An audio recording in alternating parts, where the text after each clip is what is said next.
పళ్ళు పుచ్చిపోవటానికి చాలా కారణం ఉంటుంది. బట్ ద బేసిక్ రీజన్ ఏంటంటే ఇంప్రాపర్ ఓరల్ హైజీన్. నోటిని పరిశుభ్రంగా ఉంచుకోకపోవటం వల్ల పళ్ళు పుచ్చిపోయే అవకాశాలు ఎక్కువ ఉంటాయి. ఎస్పెషల్లీ పిల్లల్లో స్వీట్స్ ఎక్కువ తినటం, పైగా గ్యాప్ ఇవ్వకుండా ఎప్పుడూ నోట్లో చాక్లెట్స్ అవి పెట్టుకుని ఉండటం వల్ల ఏమవుతుందంటే మన నోటి లోపల ఉండే సెలైవా యొక్క తత్వం, దాని అసిడిటీ మారిపోతుంది. దాని pH మారిపోవటం వల్ల ఎక్కువ బ్యాక్టీరియాని అది హార్బర్ చేసే అవకాశం ఉంటుంది. సో ఈ బ్యాక్టీరియా వల్ల పళ్ళు తొందరగా పుచ్చిపోతూ ఉంటాయి. అయితే పుచ్చిపోయిన ప్రతి పన్నుని తీయించేసుకోవాల్సిన అవసరం అయితే ఉండదు.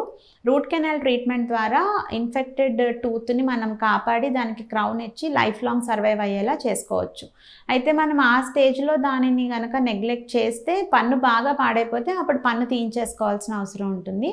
ఆ తీయించుకున్న పన్ను ప్లేస్లో ఆర్టిఫిషియల్గా పళ్ళు పెట్టుకోవడానికి రకరకాల ఆప్షన్స్ ఉన్నాయి. సో ఆ తీసిన పన్ను ఏది, ఏ కండిషన్లో ఉంది, పేషెంట్ వయసు, ఆయన జనరల్ హెల్త్, ఇవన్నీ దృష్టిలో పెట్టుకుని పన్ను తీయించేసుకుంటే కనుక దానిని ఖచ్చితంగా రీప్లేస్ చేసుకోవచ్చు.